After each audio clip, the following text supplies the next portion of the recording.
Christmas theme na monthly milestone cake naman tayo for today's video. Mga mi, tara na G!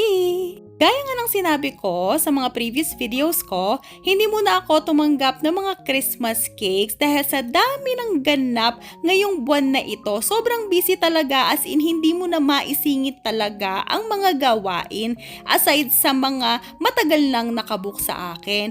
Gaya nitong 3 monthly milestone cake sa akin na order ng mga suki natin, ng ating mga baby suki. Syempre hindi naman natin tatanggihan nito dahil every month silang nag-order at ayaw naman nating masira ang kanilang monthly celebration. Kaya kahit na siksik-liglig ang ating schedule, syempre isisingit at isisingit natin yan. Itong unang cake natin, as you can see, mini number 2 cake.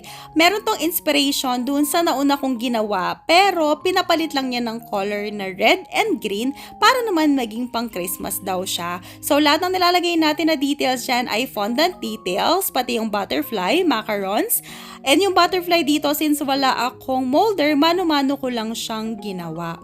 Pagpasensyahan nyo na rin pala kung medyo high-pitch tayo recently sa mga voiceovers natin dahil wala pa rin talaga akong ganong boses, meron pa rin talaga akong trangkaso. Pero syempre dahil mahal natin ang ginagawa nating pag-voiceover, araw-araw pa rin nating gagawin yan. Kaya kung medyo naririndi kayo sa boses ko, naku, pasensya na talaga, hinaan nyo na lang ang volume ng mga cellphone ninyo. Ito namang pangalawang cake natin ay mini number 5, same flavor dun sa nauna, chocolate moist. And para ito sa ating baby suki na si Baby Yuna. O diba parang kailan lang?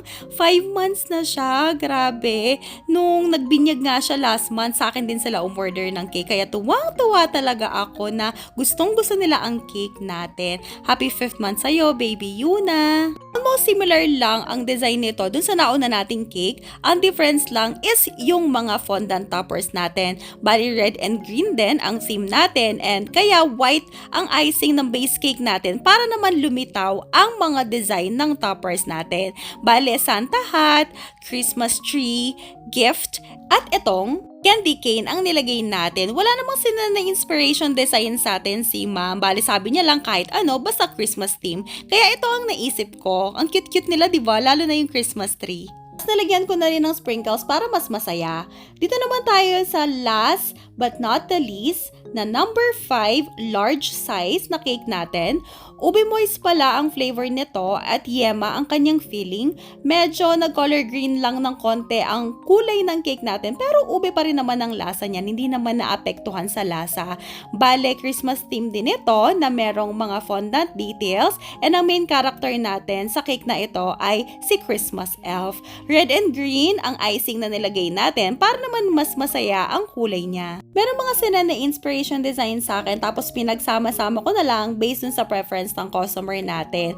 And natuwa naman siya sa design na ginawa natin. Actually ako din tuwang-tuwa din ako dito. Kaso si Christmas elf talaga medyo nag-struggle lang ako kasi hindi talaga ako pa ganun ka-expert gumawa ng mga 3D na tao. Pero na-survive naman natin siya after doing it for 2 hours. O diba, ang tagal natin ginawa pero grabe, worth it na worth it talaga. Nilagyan ko na rin ng yellow gold na draggies para naman mas maganda siyang tingnan. O diba? At ito na ang final result. Wow!